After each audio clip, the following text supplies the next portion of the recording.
Hello दोस्तों, नमस्कार दोस्तों, स्वागत है आप सभी का ऑनलाइन अड्डा फॉर स्टडी यूट्यूब चैनल पर। इस वीडियो में हम बात कर रहे हैं एक बड़ी और लेटेस्ट अपडेट के बारे में जो कि संबंधित है चुनाव आयोग ने कर दी घोषणा को लेकर। चुनाव आयोग के माध्यम से बड़ी अनाउंसमेंट यहां पे कर दी गई है, जिसको लेकर काफ़ी लंबे समय से कहीं ना कहीं विचार किया जा रहा था, जिसको लेकर काफ़ी लंबे समय से कहीं ना कहीं क्वेश्चन खड़ा हो रहा था कि ऐसे में जो उत्तर प्रदेश के अंदर या पूरे देश के अंदर जो लोकसभा के चुनाव होने जा रहे हैं वो कब तक देखने के लिए मिलेंगे और चुनावी आचार संहिता कब से लागू होगी और कब से कितने समय तक ये चुनावी आचार संहिता लागू रहेगी।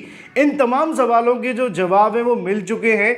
लोकसभा चुनाव को लेकर अनाउंसमेंट कर दी गई है, साथ ही साथ उनकी तारीखें जारी कर दी गई हैं। और एक बार फिर से अगर बात की जाए उत्तर प्रदेश के अंदर, तो निश्चित तौर पे चुनाव से पहले हमेशा की तरह बीएड बीटीसी डीएलएड करने वाले अभ्यर्थियों के साथ एक बार फिर से छल हो गया है। डिटेल में बात कर लेते हैं। सबसे पहले बात कर लेते हैं चुनाव आयोग के माध्यम से की गई अनाउंसमेंट को लेकर। मैं आपको बता दूं, चुनाव आयोग के द्वारा यहां पर अनाउंसमेंट कर दी गई है और जो चुनावी आचार संहिता है इस वीडियो के पब्लिश होने के साथ ही लागू कर दी है। यानी कि मैंने नहीं, चुनाव आयोग के द्वारा की गई अनाउंसमेंट के बाद से ही चुनावी आचार संहिता लागू हो जाती है। और इसको लेकर यहाँ पे आप सभी को जानकारी भी देखने के लिए मिल जाएगी। लोकसभा चुनाव जो आपके देखने के लिए मिलेंगे वो पहले 19 अप्रैल को होगा पहला चरण, दूसरा चरण 26 को, तीसरा 7 को, चौथा 13 को, पाँचवा 20 को, छठवां 25 को, सातवां जो आपको देखने के लिए मिलेगा वो 1 जून को देखने के लिए मिलेगा। और इसी के साथ यहाँ पे पूरी की पूरी डेट आप सभी के सामने है, कितनी सीटों पे स्टेट, इसके अलावा यूटीज़ की जो भी यहाँ पे अनाउंसमेंट की गई है वो आपके सामने है। इसी के साथ अगर बात कर ली जाए उत्तर प्रदेश के अभ्यर्थियों के बारे में, क्योंकि उत्तर प्रदेश में पिछली बार विधानसभा चुनाव के समय एक अनाउंसमेंट की गई थी 17,000 शिक्षक भर्ती को लेकर, लेकिन 2021 के चुनाव के बाद से कुछ भी नया नहीं हुआ।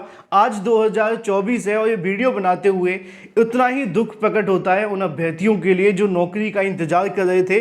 उत्तर प्रदेश के अंदर एक बार फिर से चुनावी आचार संहिता लग चुकी है। ना ही उत्तर प्रदेश में कोई नई शिक्षक भर्ती प्राथमिक को लेकर कोई अपडेट मिली और ना ही 41,000 को लेकर ना टीजीटी पीजीटी की परीक्षा हो पाई और ना ही यूपी टीईटी का विज्ञापन आया। अब ये सभी के सभी जो कार्यक्रम है वो पूरे तरीके से स्थगित हो चुके हैं। अब चाहे वो नई प्राथमिक भर्ती को लेकर बात करें या जूनियर के बारे में, कम से कम जून तक तो कुछ भी नहीं होगा। जैसा कि मैंने संभावित तौर पे आपको कल भी बताया था कि अब जो भी आपको देखने के लिए मिलेगा जून के बाद ही संभव है, क्योंकि जब तक यहाँ पे चुनावी आचार संहिता लागू है तो कोई नई भर्ती का विज्ञापन सरकार क्या ही जारी करेगी। अब जो भी होगा वो चुनाव के बाद ही संभव है इन तीनों भर्तियों को लेकर। हालांकि पुरानी भर्तियों पर काम किया जा सकता है जैसे कि टीजीटी पीजीटी वगैरह को लेकर, लेकिन इनकी परीक्षा करा पाना इस बीच संभव नहीं होगा।